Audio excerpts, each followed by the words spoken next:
नमस्कार दोस्तों, MPN academy में आप सभी का हार्दिक अभिनंदन है। प्रस्तुत है weekly current affairs test series. दोस्तों, इस वीडियो में हम लोग 1 से लेकर 7 नवंबर 2024 तक के समसामयिक घटनाक्रम पर आधारित 30 महत्वपूर्ण मल्टीपल चॉइस क्वेश्चंस को व्याख्या के साथ हल करेंगे। यूपीएससी स्टाइल के प्रश्न आपको इस वीडियो के अंतिम भाग में मिलेंगे। पहला प्रश्न है, तादोबा अंधारी टाइगर रिजर्व किस राज्य में स्थित है? In which state is Tadoba Andhari tiger reserve located? The right answer is option number C, Maharashtra. यह महाराष्ट्र का सबसे पुराना और सबसे बड़ा राष्ट्रीय उद्यान है। इसी अभ्यारण्य से होकर अंधारी नदी बहती है। इसमें 2 प्रमुख झीलें हैं, तादोबा झील और कोलसा झील तथा तादोबा नदी भी है। अभी न्यूज में क्यों है?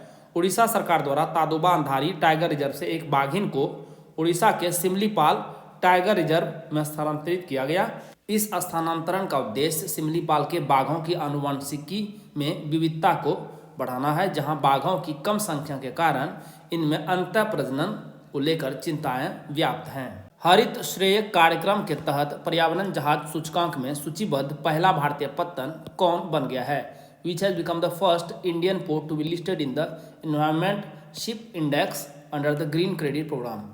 The right answer is option number A, Mormugao बंदरगाह। गोवा का मोरमुगांव पत्तन प्राधिकरण हरित श्रेय कार्यक्रम के तहत इस सूचकांक में सूचीबद्ध पहला भारतीय पत्तन बन गया है। इसे अंतर्राष्ट्रीय पत्तन एवं पत्तन संघ द्वारा स्वीकार किया गया है। आईएमओ की वर्ष 2023 की ग्रीन हाउस गैस रणनीति में वर्ष 2030 तक अंतर्राष्ट्रीय शिपिंग की कार्बन तीव्रता में कम से कम 40% की कमी लाने की परिकल्पना की गई है।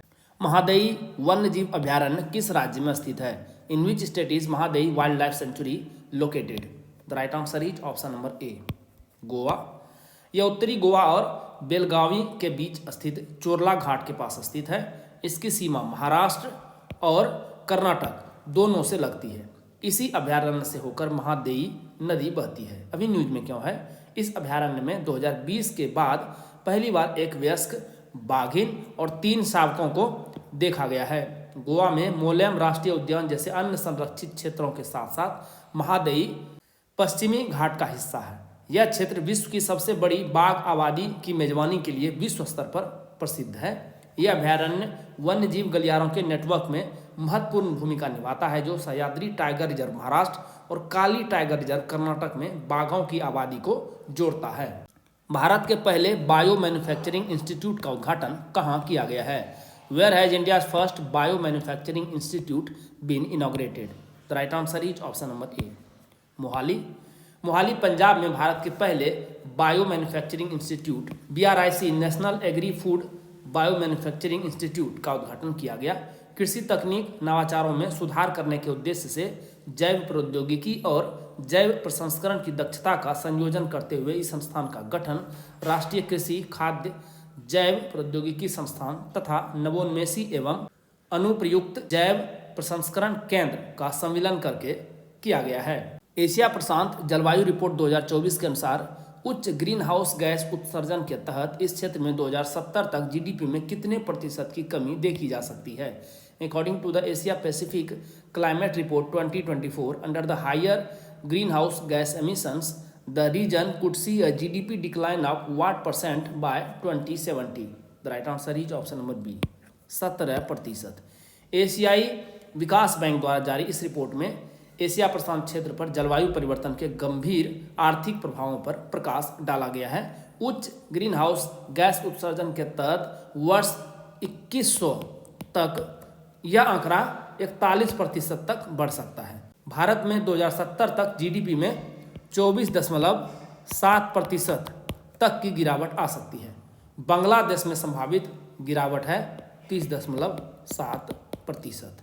2070 तक समुद्र स्तर में वृद्धि के कारण 300 मिलियन लोगों को तटीय बाढ़ से खतरा होगा और वार्षिक क्षति 3 ट्रिलियन अमेरिकी डॉलर तक बढ़ सकती है।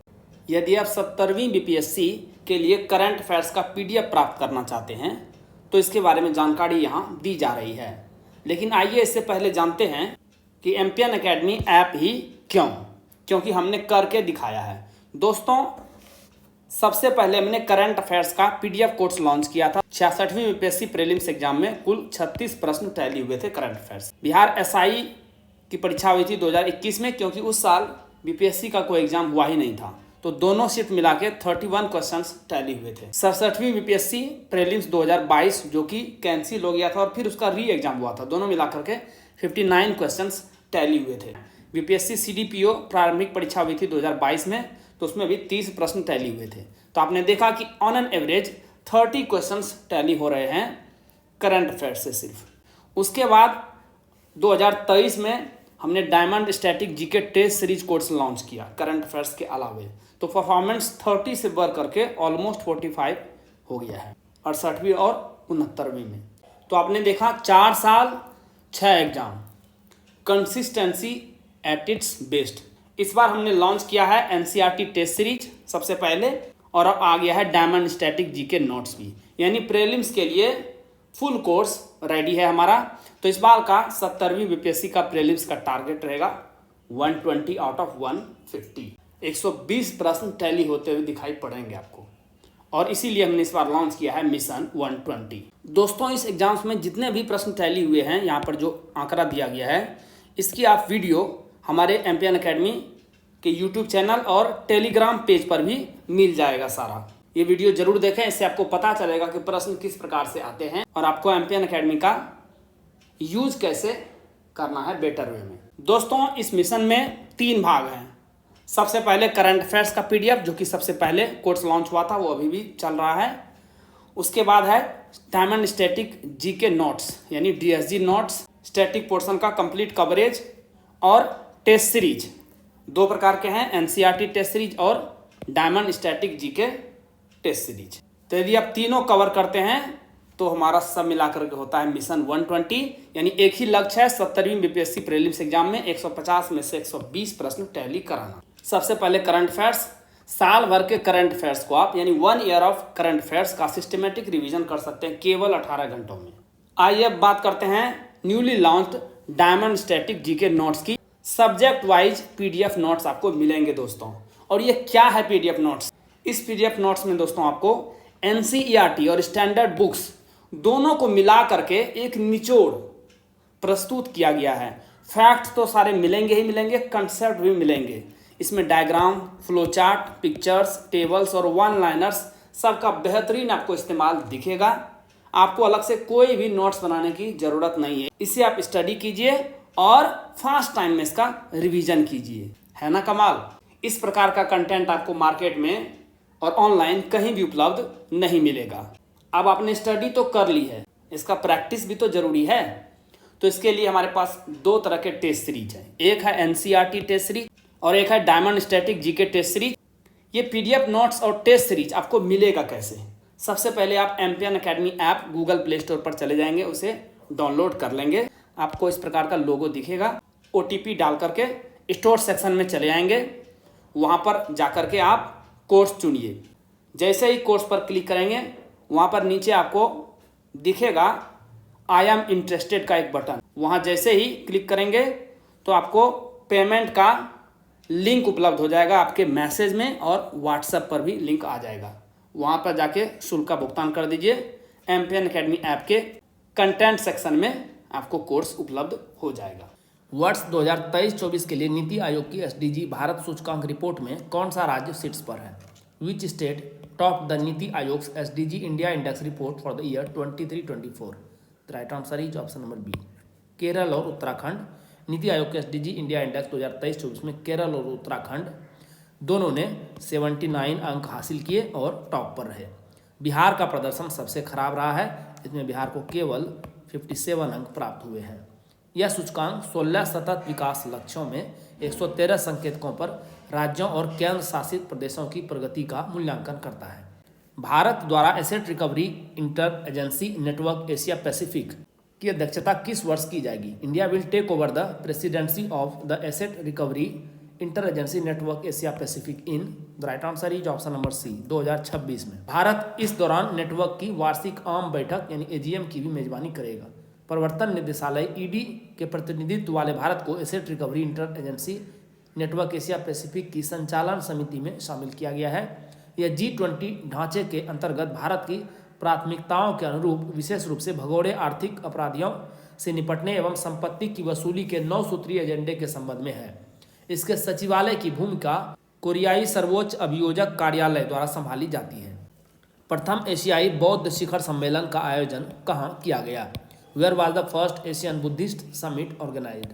The right answer is option number D, Nai Delhi. Bharat के संस्कृति मंत्रालय और अंतर्राष्ट्रीय बौद्ध परिसंघ द्वारा 5 से 6 नवंबर को नई दिल्ली के अशोका होटल में प्रथम एशियाई बौद्ध शिखर सम्मेलन का आयोजन किया गया। इसका उद्देश्य एशिया भर में बौद्ध समुदाय के सामने आने वाली समकालीन चुनौतियों का समाधान करते हुए संवाद और समझ को बढ़ावा देना है।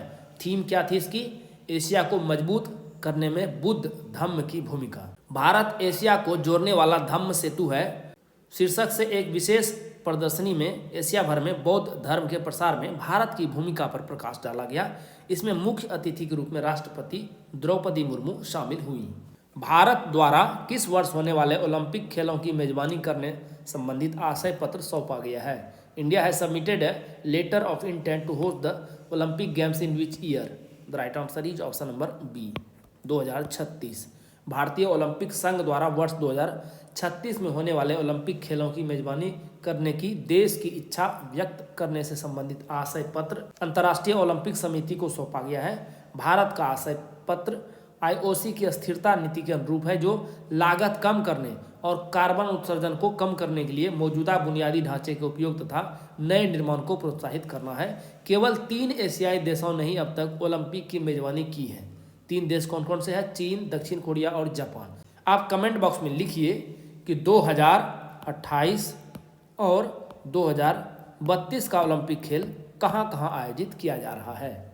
इसरो द्वारा भारत का पहला एनालॉग अंतरिक्ष मिशन कहाँ लॉन्च किया गया है? Where has India's first analog space mission been launched by ISRO? The right answer is option number A, Leh में। अंतरिक्ष में लोग कैसे और किस तरह के माहौल में रहेंगे, इसको लेकर लद्दाख के लेह में देश का पहला एनालॉग अंतरिक्ष मिशन शुरू किया गया है। यह मिशन पृथ्वी से परे स्थित किसी बेस स्टेशन की चुनौतियों से निपटने के लिए अंतर्ग्रहीय निवास स्थल की तरह काम करेगा। इसरो और गगनयान प्रोजेक्ट को चला रहे ह्यूमन स्पेस फ्लाइट सेंटर के अलावा Aaka space studio, Ladakh university, IIT Bombay और Ladakh autonomous hill development council भी इस प्रोजेक्ट से जुड़े हैं। क्या आपने एम्पियन एकेडमी का टेलीग्राम पेज ज्वाइन किया है? नहीं? अरे अवश्य ज्वाइन कीजिए। इस प्रकार का लोगो आपको दिखेगा, सर्च कीजिए एम्पियन एकेडमी टेलीग्राम पर। क्या क्या मिलेगा आपको? बीपीएससी परीक्षा से संबंधित अपडेटेड न्यूज आपको मिलेगी। कोई भी नोटिफिकेशन आती है या पेपर में कोई न्यूज आती है तो आपको मिलती रहेगी। बीपीएससी प्रिपरेशन यानी तैयारी से संबंधित स्ट्रेटेजी या रणनीति की पीडीएफ आपको यहाँ पर प्रोवाइड की जाती है। टेस्ट सीरीज के सिलेबस और शेड्यूल को जारी किया जाता है यहाँ पर, और एम्पियन एकेडमी के कोर्सेज और यूट्यूब वीडियो के अपडेट्स भी आपको यहाँ पर मिलेंगे। तो इस पेज को अवश्य ज्वाइन कीजिए। मार्च 2022 से सितंबर 2024 के बीच आरबीआई के पास सोने का भंडार 760 टन से बढ़कर लगभग कितना हो गया है? Between March 2022 and September 24 the gold reserves with RBI have increased from 760 tons to approximately how much? The right answer is option number A, 855 metric ton. नवीनतम रिपोर्ट के अनुसार भारतीय रिजर्व बैंक के पास भारत का कुल स्वर्ण भंडार है 854.73 मीट्रिक टन, जो कि 855 मीट्रिक टन के लगभग हुआ। इस भंडार का महत्वपूर्ण हिस्सा लगभग 510 मीट्रिक टन भारत के भीतर घरेलू स्तर पर संग्रहित है। शेष सोने का भंडार विदेशों में रखा गया है, जिसमें से 324 मीट्रिक टन को बैंक ऑफ इंग्लैंड और बैंक फॉर इंटरनेशनल सेटलमेंट्स में सुरक्षित रखा गया है। स्विस ओपन इंडोर तीरंदाजी 2024 में भारत के लिए एकमात्र पदक किस खिलाड़ी ने जीता है? Which player has won the only medal for India at the Swiss open indoor archery 2024? The right answer is option number A, Atanu Das.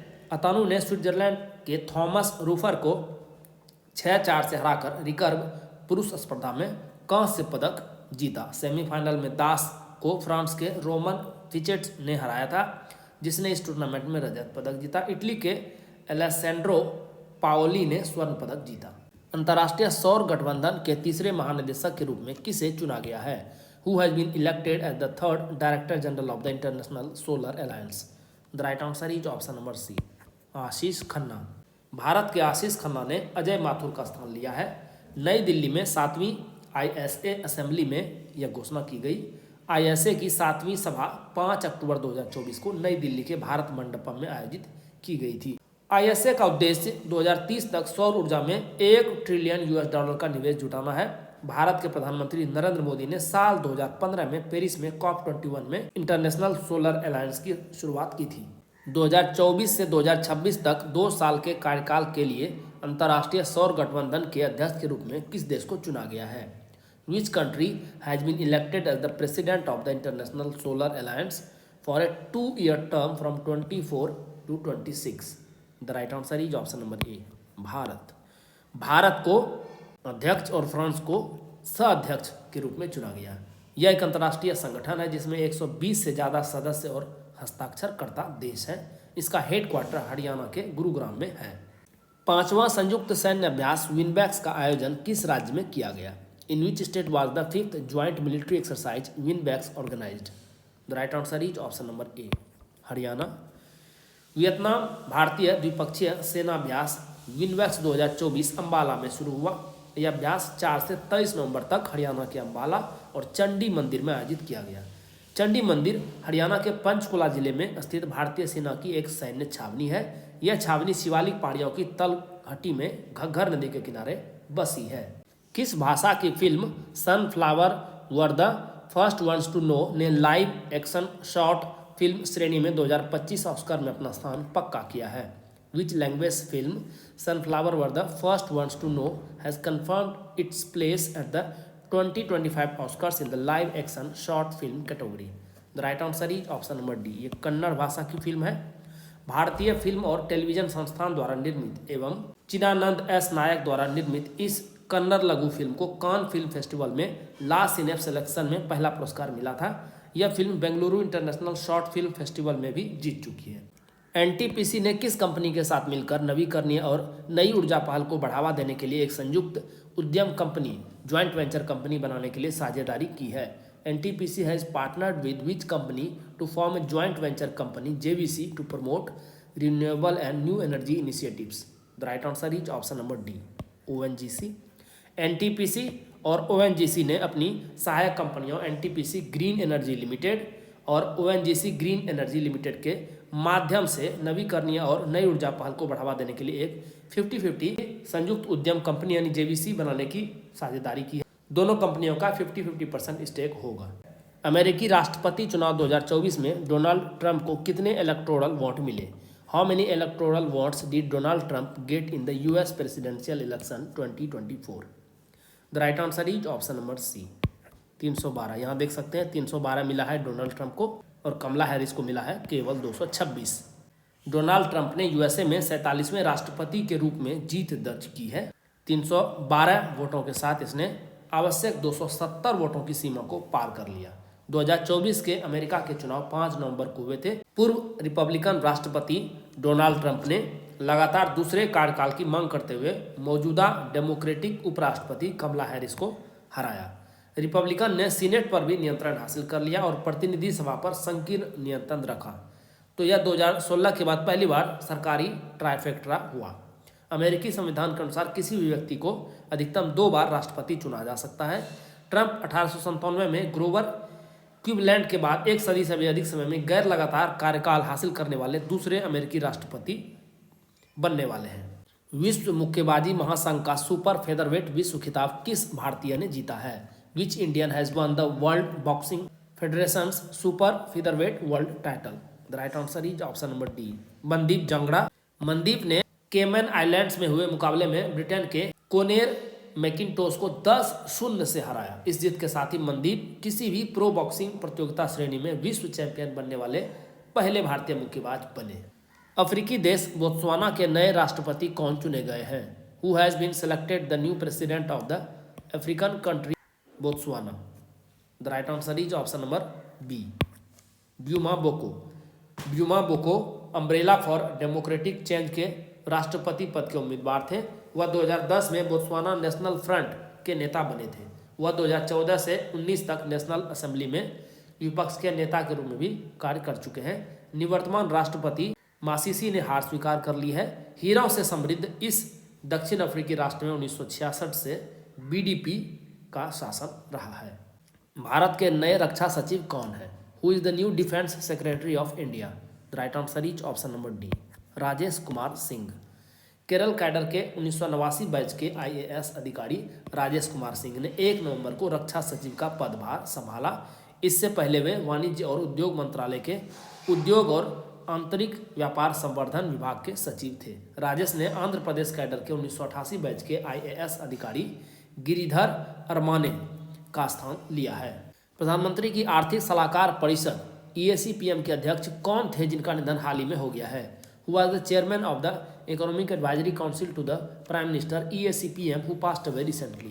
The right answer is option number A, Vivek Debroy. Doctor Vivek Debroy का निधन 1 नवंबर को हो गया। वे 69 साल के थे और इन्हें आंतों से जुड़ी बीमारी थी। EAC-PM एक स्वतंत्र निकाय है। इसका गठन प्रधानमंत्री को आर्थिक और संबंधित मुद्दों पर सलाह देने के लिए किया गया था। इसमें एक अध्यक्ष और 4 सदस्य होते हैं। सदस्यों का कार्यकाल प्रधानमंत्री के कार्यकाल के बराबर ही होता है। हाल ही में लॉन्च की गई प्रधानमंत्री विद्या लक्ष्मी योजना का कुल बजट परिव्यय क्या है? What is the total budget outlay of newly launched PM Vidya Lakshmi scheme? The right answer is option number ए, 3600 करोड़ रुपये। यह जो कुल परिव्यय है यह वर्ष 2024-25 से लेकर 2030-31 के बीच का है। केंद्रीय मंत्रिमंडल ने मेधावी विद्यार्थियों को उच्च शिक्षा के लिए वित्तीय सहायता प्रदान करने हेतु इस योजना को 6 नवंबर को मंजूरी दी है। सरकार ने शीर्ष 850 शिक्षा संस्थानों में पढ़ने वाले विद्यार्थियों के लिए इस योजना को लागू किया है। 8 लाख रुपये तक की वार्षिक आय वाले परिवारों के छात्र 10 लाख रुपये तक के ऋण पर 3% ब्याज अनुदान के लिए पात्र हैं। यह राष्ट्रीय शिक्षा नीति NEP 2020 के अनुरूप भी है। छात्र बिना किसी जमानत या गारंटर की आवश्यकता के ऋण प्राप्त कर सकते हैं। चीन की belt and road initiative BRI में शामिल न होने का विकल्प चुनने वाला ब्रिक्स का दूसरा देश कौन बन गया है? Who has become the second BRICS country to choose not to join China's belt and road initiative BRI? The right answer is option number C, Brazil. Cheen के साथ मजबूत आर्थिक संबंध होने के बावजूद ब्राजील ने चीन की बेल्ट एंड रोड इनिशिएटिव में शामिल न होने का विकल्प चुना है, जिससे वह भारत के बाद ऐसा विकल्प चुनने वाला दूसरा ब्रिक्स देश बन गया है। BRI चीन की रणनीतिक पहल है जिनका उद्देश्य भूमि एवं समुद्री नेटवर्क के माध्यम से एशिया और यूरोप को जोड़ना है। यह दक्षिणी चीन सागर से शुरू होकर भारत, चीन, दक्षिण पूर्व एशिया तथा हिंद महासागर के पार अफ्रीका और यूरोप तक समुद्री संपर्क व सहयोग को बढ़ाता है। आइए अब UPSC स्टाइल के प्रश्नों को हल करते हैं। प्रधानमंत्री मत्स्य संपदा योजना के संबंध में निम्नलिखित कथनों पर विचार करें। Consider the following statements regarding प्रधानमंत्री मत्स्य संपदा योजना। सही उत्तर चुनना है। इस योजना को 5 साल 2020-21 से 24-25 की अवधि के लिए लागू किया है। बिल्कुल सही है। इस योजना का कुल बजट परिव्यय 20,050 करोड़ रुपये है। यह भी सही है। इसके तहत मछली पकड़ने के बुनियादी ढांचे को विकसित करने के लिए वित्तीय सहायता दी जाती है। यह भी सही है।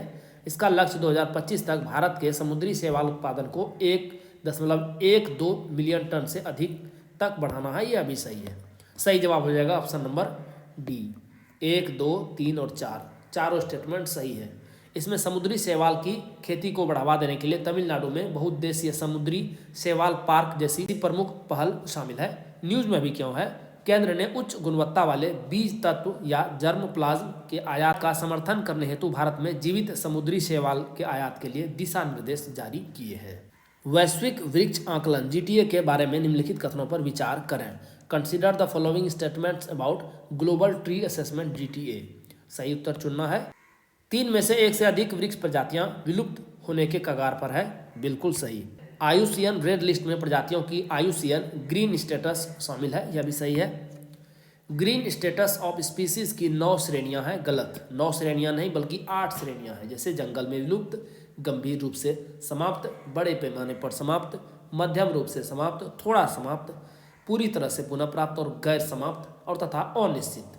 तो 8 श्रेणियां हैं, 9 श्रेणियां नहीं। सही जवाब हो जाएगा ऑप्शन नंबर ए। केवल 1 और 2 कथन सही है। GTA का उद्देश्य IUCN रेड लिस्ट में शामिल करने के लिए वैश्विक स्तर पर सभी वृक्ष प्रजातियों का मूल्यांकन करना तथा निर्णय लेने हेतु संरक्षण संबंधी जानकारी में सुधार करना है।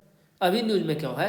IUCN रेड लिस्ट के अद्यतन के भाग के रूप में फर्स्ट ग्लोबल ट्री असेसमेंट प्रकाशित किया गया, जिसके निष्कर्षों की घोषणा कोलंबिया के कैली में जैविक विविधता पर कन्वेंशन CBD COP16 में की गई। विश्लेषण की गई 47,282 वृक्ष प्रजातियों में 16,425 विलुप्ति होने के कगार पर है, जो कि पहले स्टेटमेंट की पुष्टि करता है। आईएसी से संबंधित एक और प्रश्न देखते हैं। IUCN रेड लिस्ट के बारे में निम्नलिखित कथनों पर विचार करें। Consider the following statements about IUCN red list. सही उत्तर चुनना है। यह श्रेणियां मूल्यांकन की गई प्रजातियों के विलुप्त होने के जोखिम को परिभाषित करती है। बिल्कुल सही है। 9 श्रेणियां NE यानी नॉट इवेल्युएटेड से लेकर के EX यानी एक्सटिंक्ट तक फैली हुई है। सही है। गंभीर रूप से लुप्तप्राय यानी क्रिटिकली इंडेंजर्ड, लुप्तप्राय यानी इंडेंजर्ड, कमजोर यानी वल्नरेबल प्रजातियों को विलुप्त होने का खतरा माना जाता है। यह भी सही है। सही जवाब होगा ऑप्शन नंबर डी। तीनों स्टेटमेंट सही है। IUCN रेड लिस्ट जानवरों, कवक और पौधों की प्रजातियों के बीच विलुप्त होने के जोखिम का आकलन करने के लिए सबसे महत्वपूर्ण वैश्विक संसाधन है। यह सतत विकास लक्ष्यों और आईची लक्ष्यों के लिए भी एक प्रमुख संकेतक है। अब यह आईची लक्ष्य क्या है? वर्ष 2010 में नगोया जापान में आईची प्रांत में आयोजित जैव विविधता अभिसमय CBD के 10वें सम्मेलन में जैव विविधता की अद्यतन रणनीतिक योजना, जिसे आईची लक्ष्य नाम दिया गया है, को स्वीकार किया गया था। हाथियों की संख्या के बारे में निम्नलिखित कथनों पर विचार करें। Consider the following statements regarding number of elephants. सही उत्तर चुनना है। विश्व में हाथियों की संख्या सबसे अधिक जिम्बाब्वे में है। गलत। जमीन से घिरे लैंडलॉक्ड दक्षिण अफ्रीकी देश बोत्सवाना में दुनिया में हाथियों की संख्या सबसे अधिक है। कितना? 1,32,000 के लगभग। भारत में जंगली एशियाई हाथी सबसे अधिक पाए जाते हैं। यह सही है। भारत में हाथियों की सबसे अधिक संख्या कर्नाटक में है। यह भी बिल्कुल सही है। कर्नाटक के बाद असम और केरल का स्थान है। भारत में जंगली एशियाई हाथियों की जनसंख्या देखेंगे तो वह लगभग 30,000 के लगभग है। तो सही जवाब होगा ऑप्शन नंबर सी। केवल 2 और 3 कथन सही है। अभी न्यूज में क्यों है? मध्य प्रदेश के बांधवगढ़ टाइगर रिजर्व में हाथियों की एक समूह की कथित तौर पर कोदो यानी कदम खाने से मृत्यु हो गई। राष्ट्रीय पर्यावरण इंजीनियरिंग अनुसंधान संस्थान नेरी CSIR द्वारा वर्ष 2023 में किए गए अध्ययन के अनुसार कोदो यानी कदन्न का सेवन अक्सर लोगों और जानवरों में विषाक्तता और नशा के प्रभाव के रूप में देखा जाता है। ग्लोबल वार्मिंग के बारे में निम्नलिखित कथनों पर विचार करें। Consider the following statements about global warming. सही उत्तर चुनना है। वैश्विक तापमान अब पूर्व औद्योगिक स्तरों 1850 से लेकर 1900 से लगभग 1.2 डिग्री सेंटीग्रेड अधिक है। बिल्कुल सही है। 2015 के पेरिस समझौते द्वारा निर्धारित 1.5 डिग्री सेंटीग्रेड तापमान वृद्धि की सीमा प्राप्त करना संभव है नहीं। अब यह संभव नहीं हो पाएगा। वर्तमान रुझान बताते हैं कि 2015 के पेरिस समझौते द्वारा निर्धारित 1.5 डिग्री सेंटीग्रेड तापमान वृद्धि की सीमा प्राप्त करना संभव नहीं है। जलवायु लक्ष्यों को प्राप्त करने के लिए वर्ष 2030 तक 2019 के स्तर में उत्सर्जन में 43% की पर्याप्त कमी लाने की आवश्यकता है। बिल्कुल सही है। वर्तमान प्रयासों से केवल 2% ही कमी हो सकती है। तो अब यह सीमा तो पार नहीं कर पाएंगे। सही जवाब होगा ऑप्शन नंबर सी। केवल 1 और 3 कथन सही है। अभी न्यूज में क्यों है?